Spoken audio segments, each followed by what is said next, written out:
In today's video, I'm going to teach you how to share a Microsoft Word document link. By the end, you'll know exactly how to create a clean, reliable link to your document using Microsoft 365 Word Online, and how to control who can open it and what they can do with it.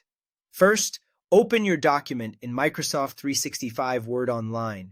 That means using your web browser, signing into your Microsoft account, and opening the file from OneDrive or SharePoint so it's stored in the cloud. If you see Word for the web at the top and your changes are saving automatically, you're in the right place. If the document is still on your computer and not in the cloud, upload it to OneDrive first so sharing works smoothly. Next, click Share. You'll find the Share button in the top right corner of Word Online. If it looks grayed out, make sure the file has finished saving to OneDrive or SharePoint and that you have a stable internet connection. Clicking Share opens the sharing panel where you'll set exactly how your link behaves. Now, set permissions. This is the most important part. Choose who should be able to open the link. Anyone with the link, only people in your organization or specific people you select.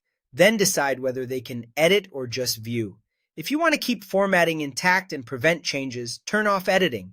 Some organizations also allow options like blocking downloads for view-only links or setting an expiration date, which can be helpful for time-limited access. Take a moment to think about the sensitivity of your content before finalizing these choices. When your permissions look right, click Copy Link. If you adjusted settings, you may need to click Apply first, then Copy Link. Word Online will generate a unique URL that matches the permissions you selected and place it on your clipboard. That single link captures all your choices, so there's nothing else you need to configure. Finally, send it. Paste the link into an email, a chat message, a calendar invite, or wherever your audience will see it. It's a good idea to add a short note explaining whether the link is view-only or allows editing, and any deadline or context they should know.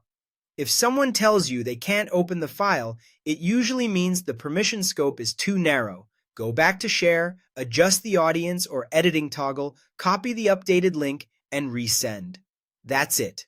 Open in Word Online, click Share, set permissions, copy the link, and send it. With these steps, you'll share confidently and keep control of your document every time.